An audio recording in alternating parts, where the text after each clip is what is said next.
Sorry. This is for seeing and, okay. Good afternoon, friends and scholars and colleagues and so on. I give the pleasure of having to introduce to you Professor Tobin Marks, to all my colleagues who have helped in the Masri Institute and in the chemistry department to secure that he comes here safe and he is with us here on AB premises to share with us the latest research on interface science of plastic solar cells. I just want to say a few words about Professor Marks, and then I will leave the floor to him to let us know what is going on in that field.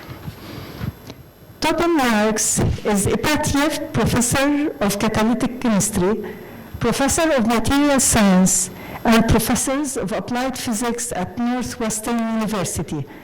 His recognitions include the U.S. National Medal of Science, the Prince of Asturias Prize. This is a Spanish prize.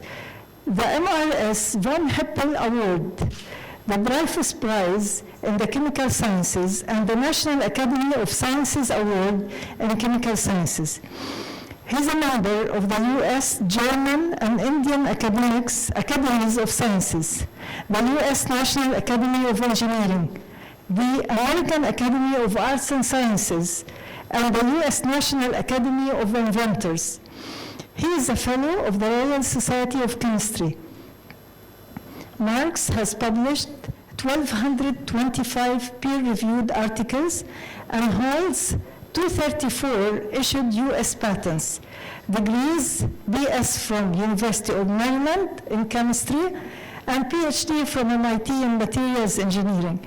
I'm really honored to introduce Dr. Marks to this event. Actually, he's the guest of honor of the ProGreen project that is ending this month with the EU support.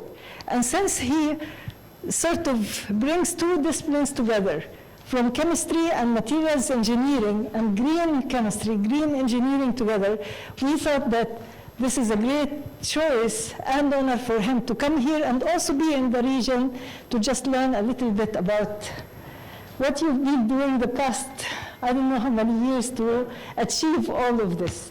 So the floor is yours. Well, thank you very much. Let me begin by thanking everyone for the hospitality, and I'm really honored to be speaking at this famous institution, and I've enjoyed everyone I've met so far, and I expect that to continue. Can you hear me in the back? Okay. For the video. It's for the video. Oh, for the video. Oh. Okay, it's on now, right? The trouble is, you know what will happen. I'll be pointing with the microphone at the screen. Well, let's try and see how it works. I'm giving two lectures, as you know. There'll be another lecture tomorrow in the chemistry department, and that will focus more on catalytic chemistry. But I think you'll see one theme in all of the things I discuss in these two lectures are the desire. Actually, it would be better if that were off, because I think it's reflecting in the screen. Yes. Okay.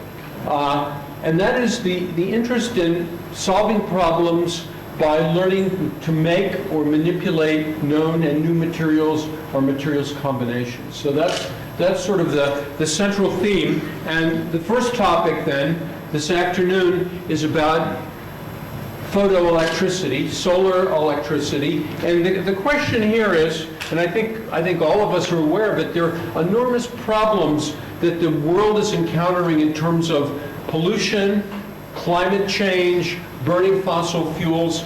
And the questions are, if you think of all the ways, energy sources we might use to solve this problem, the percentage of the sunlight that falls on the Earth today, per hour, per week, however you want to measure it, is only less than 1% of what you'd need to fuel all the world's electrical supply, to satisfy all the world's electrical needs. Just an extremely small fraction of that sunlight. And so the question is how to harvest it in a clean, sustainable way, a non-polluting way for the benefit of all of mankind, whether it's, driving cars or whatever. So if we want to be able to produce large amounts of solar electricity from the sun, how are we going to do it? What are the scientific barriers?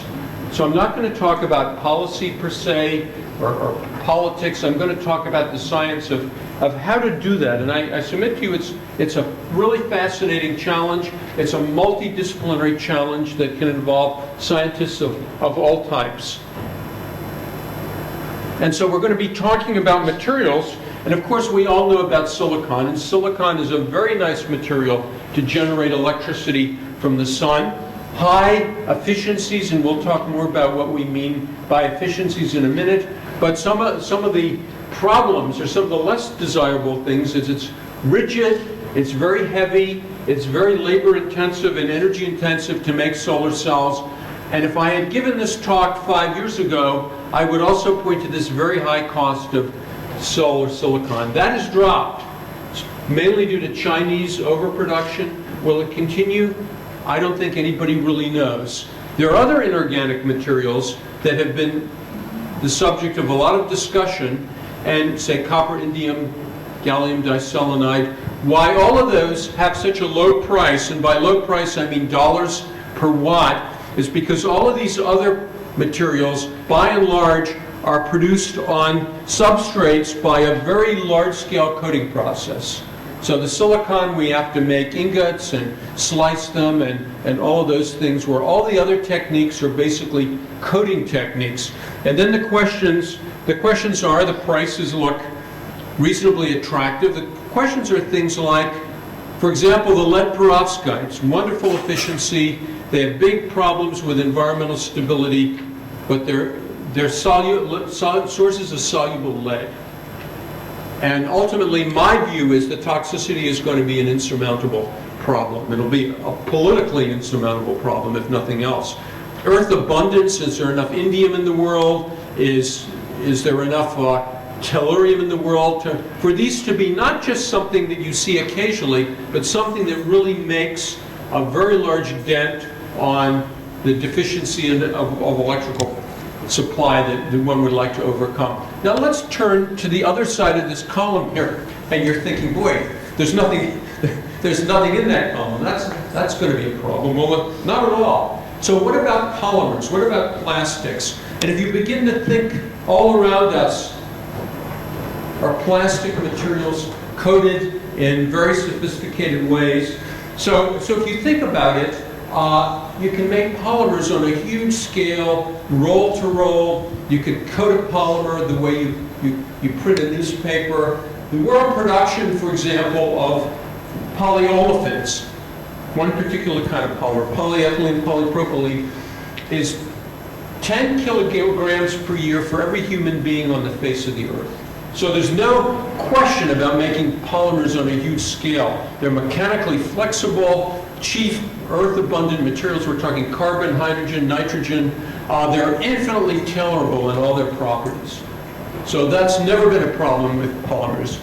You could imagine integrating them. You could put them right on the shingles or roofing tiles. So in one step, it would be very easy to create a solar economy.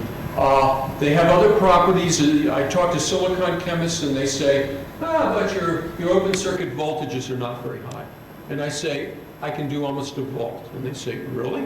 They say, oh, but you really need thick cells. It's got to be a couple microns thick to do anything useful. And I say, no. 100 nanometers, 200 nanometers is enough. And they say, really? Now, the minuses, historically, people would say, well, you can get 3% power conversion efficiency. And I'll define the power conversion efficiency in a minute. And they'll say, yeah, 3%, it's a joke.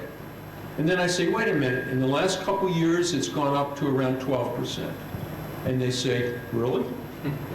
So then the question is durability. They'll say, oh, these polymers they're going to degrade in air. And so toward the end of my talk, I'll show you some of the latest data on that. And 20 years is a quite reasonable estimate for stability. Now, the other thing is cost. And these kinds of costs are really I think, quite conservative and compare those to some of these causes. Power conversion efficiencies, there are at least a lot of very knowledgeable people who think if you can solve this problem and that one, and that's what research is about, 20% is a quite reasonable efficiency. Another aspect of this is that as we learn more about how photon fields interact with soft matter, we're going to learn a lot of new science, and we're going to, for certain, discover things we didn't know, and some of them may have a really major impact on this problem. So let me tell you, this is going to be sort of a very brief beginning of our conversation of how an organic photovoltaic cell works. So imagine I'm going to have a p-type, a material that is, we'll call a donor of electrons, an n-type, an acceptor of electrons. They're going to be sandwiched between a metal, and I'll say more about what kind of metal in a minute, but you can see by its energy it's going to be a low work function metal, and a transparent conducting oxide. So I'll say more about that, but imagine we need a window which is optically transparent and electrically conductive. And I'm sure some of you have heard of ITO, indium tin oxide. This is an example. And there'll be some intermediate layer here we'll talk more about. Now, what we want to do, let's start by turning on some light. What we want to do is be able to absorb. This is the solar spectrum that lands upon the Earth. These little wiggles here are water absorption, carbon dioxide absorption. So we want to be able to harvest as much of this energy as possible. So we're going to have to tailor the structures and properties of these polymers to do just that. So let's turn the light on, and the first thing that will happen is we'll excite an electron from some low-lying filled orbital in this material, and this gap here will be just what we're working on capturing. And what we'll produce, because the dielectric constant of these kinds of materials is low, it's hard to split this electron-hole pair. And this tightly bound electron-hole pair is called an exciton. Now, why do we want to split it? Because if we can split it, you'll see in a minute, we can essentially use the sunlight to pump electrons, to pump electrical current. So the next thing we'll do is put in this sandwich, this is a sandwich here, remember, an acceptor. And the idea here, the strategy is this electron then gets transferred to the higher lying levels of this acceptor, and we split the exciton. Okay, now it turns out that excitons have lifetimes such that they'll only travel about 100 angstroms before they do this. And that's called recombination. When that happens, all the energy we've put in has been wasted. So what we want to do is, once we split the exciton, we want to have them as mobile as possible, long-lived as possible, mobile as possible, so that they will go to the two electrodes. And then you can think of what's happening then. Think of this as part of a circuit. The light is pumping these electrons around. That's our photocurrent. Now, you're probably thinking, is it really that simple? No, it's much more complicated, and we're going to see just how intricate it is. But even here, you can see that what I've shown you is sort of a very simple one electron picture.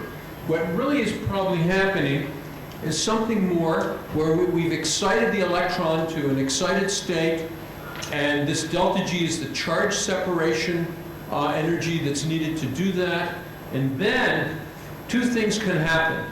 If we don't pump in enough energy and the microstructure